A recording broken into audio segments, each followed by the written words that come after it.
We are still discussing the module number 7, that is dimensioning and tolerancing. In lecture 7-1, we will cover part B of dimensioning. At the end of this lecture, you should be able to learn some rules of dimensions.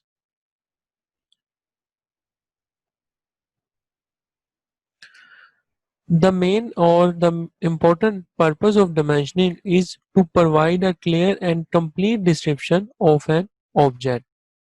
And the complete set of dimensions will permit only one interpretation that is required to manufacture a part. So the good dimension is basically identified by the characteristics like clearance, completeness, readability, and accuracy. And following rules must be adopted to achieve these characteristics. Rule number 1. Dimensions and the projection lines are the narrow continuous line like 0.35 millimeter thick, if possible, clearly placed outside the outline of the drawing. And the projection line should not touch the drawing, but a small gap should be left about 2 to 3 millimeter depending on the size of the drawing. So here you see note number 1 related to the rule of dimension 1. तो यहाँ पे जो इसकी thickness है वो 0.3 millimetre जो है यहाँ पे इंडिकेट की हुई है कि जो आपकी डायमेंशन और प्रोजेक्शन लाइन है उसकी थिकनेस अराउंड 0.3 मिलीमीटर होनी चाहिए, वो थिक लाइन होनी चाहिए. और अकॉर्डिंग टू रूल नंबर 3 आपका यहाँ पे गैप जो है before and after the dimension line exist करना चाहिए और उसका जो गैप की वैल्यू है वो 2 to 3 मिलीमीटर के ऊपर हो सकती है. Rule number 3. Arrowheads should be approximately triangular, must be of uniform size and shape, and in every case touch the dimension line to which they refer. तो arrowhead जो है आपके triangular और uniform size और shape के अंदर होने चाहिए ताकि जहाँ पे वो अपनी dimension की लाइन के साथ टच करते हैं जहाँ पे आप उसको रेफर कर रहे हैं. Or keep in mind this thing, the actual dimension and the fact that there may be two numbers together where limits of size are quoted. अगर कोई ऐसी dimension है जिसके अंदर limits जो है size की important है, then you have to spare some space left between the rows of a dimension, and that space is around 12 millimeter is recommended. तो ये आपके पास रूल नंबर 3 की इंडिकेशन है कि आपके जो एरो है वो ट्राइंगुलर होने चाहिए और यूनिफॉर्म साइज के साथ होने चाहिए. और रिलेटेड टू रूल नंबर 4 ये आपको यहाँ पे डेजिग्नेशन दी हुई है. अगर आपकी लिमिट्स का केस है तो आप जो है अराउंड 12 मिलीमीटर की रिकमेंडेड स्पेस जो है वो यहाँ पे देंगे between the dimension line. Rule number 5. Rule number 5 जो है वो ये कहता है कि centre line must never be use as the dimension line. आप सेंटर लाइन को डायमेंशन लाइन की सूरत में यूज नहीं कर सकते, but must be left clear and distinct so they can be standard however when use in the role of projection line, जो कि आपको यहाँ पे इंडिकेट किया हुआ है. ठीक है. Rule number 6. Rule number 6 is कि dimensions are quoted in millimeters to the minimum number of significant figure. जो आपकी dimension की वैल्यू है वो minimum number of significant figure के साथ रिप्रेजेंट होनी चाहिए, शो होनी चाहिए. For example you can say 19 and not 19.0. अगर आपकी dimension की जो लेंथ है लेट्स से उसकी वैल्यू 19 मिलीमीटर तो आप सिंपल 19 लिखेंगे रादर देन कि आप 19.0 लिखें. But in the case of decimal dimension always use a note before the decimal marker. अगर आपके पास 0.4 की वैल्यू है तो आप हमेशा उससे पहले जो नोट है जीरो है वो यूज करेंगे और जो डॉट है उसको क्लियरली इंडिकेट करने के लिए आप उसकी जगह पे कोमा यूज करेंगे रादर देन कि आप डॉट यूज करें. ठीक है, ताकि वो मिस प्रिंट ना हो जाए और आपकी डिमेंशन रीड होने में कोई मिसकंसेप्शन ना हो. क्लैरिटी होनी चाहिए बेसिकली आपकी डिमेंशन के अंदर. ठीक है. Rule number 7. To enable the dimension to be read clearly, figures are placed so that they can be read from the bottom of the drawing or by turning the drawing in a clockwise direction so that they can be read from the right hand side.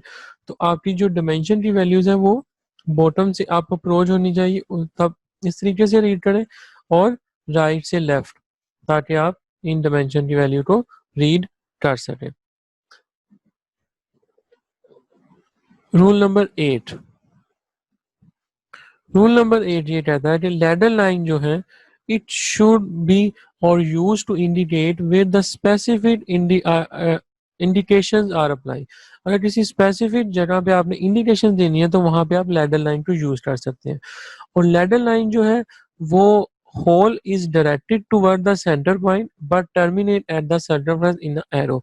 तो ये जो आपका arrow है मतलब ये इसकी direction जो है उस पर्टिकुलर पॉइंट की तरफ होगी जहाँ पे आप उसको इंडिकेट करना चाह रहे हैं। जैसे यहाँ पे बताया गया है 2 होल्स हैं लाइक ये और इसका डाया जो है वो 14 है। तो एरो की डायरेक्शन जो है इसके सर्कमफ्रेंस के साथ जाके टच करेगी और यहाँ पे आपकी लैडर लाइन एंड होगी। और आपकी लैडर लाइन इस तरीके से भी रिप्रेजेंट की जा सकती है कि वो एक डॉट के साथ टर्मिनेट हो लेकिन वो जो कंपोनेंट है उसको टच करेगी जैसा कि आपको इस जगह पे दिखाया जा रहा है। और ये एक नंबर 6 जो है इसकी इंस्पेक्शन गेज को यहाँ पे रिप्रेजेंट किया जा रहा है। ठीक है, तो this figure shows a partly completed drawing of a gauge to illustrate the above aspects of the dimensioning. Next जो रूल है वो ये है कि dimension जो है between the two extension line there must be one and only one dimension line bearing one dimension। तो आपकी जो एक्सटेंशन लाइन है टू एक्सटेंशन लाइन जो है उनके दरमियान सिर्फ एक ही डायमेंशन लाइन होनी चाहिए और एक ही डायमेंशन की वैल्यू होनी चाहिए। जस्ट लाइक जहाँ पे आपको ये प्रेफर स्टाइल बताया जा रहा है और ये नॉट प्रेफर्ड है। So the same unit of length should be used for the dimensions on a drawing. The unit should not be written after each dimension, but a note mentioning the unit should be placed below the drawing. तो ये आप हर dimension के साथ उसकी unit की value को नहीं लिखेंगे। ये रिकमेंडेड स्टाइल नहीं है, ये आपका रिकमेंडेड स्टाइल है जिसमें आप एक सेपरेट नोट के थ्रू डिमेंशन के यूनिट्स इंडिकेट करते हैं। Rule number 11 is dimension line should not cross each other. Dimension की जो लाइन है वो क्रॉस नहीं करनी चाहिए and dimension line should not cross any other line of the object. However extension line may cross each other और outline of the object जैसा कि यहाँ पे इंडिकेट किया हुआ है। ये जो है ये आपके पास रॉन्ग डिस्क्रिप्शन है, ये गुड वन है। Rule number 12 is all dimension must be given as far as possible. There should not be need for calculation, assumption or direct measurement for any dimension. Rule number 13 is each dimension should be given only once. No dimension should be redundant, that is, no dimension should be repeated directly or indirectly. And if a particular dimension is mentioned directly or indirectly in one view, it should not be repeated in other views as shown below.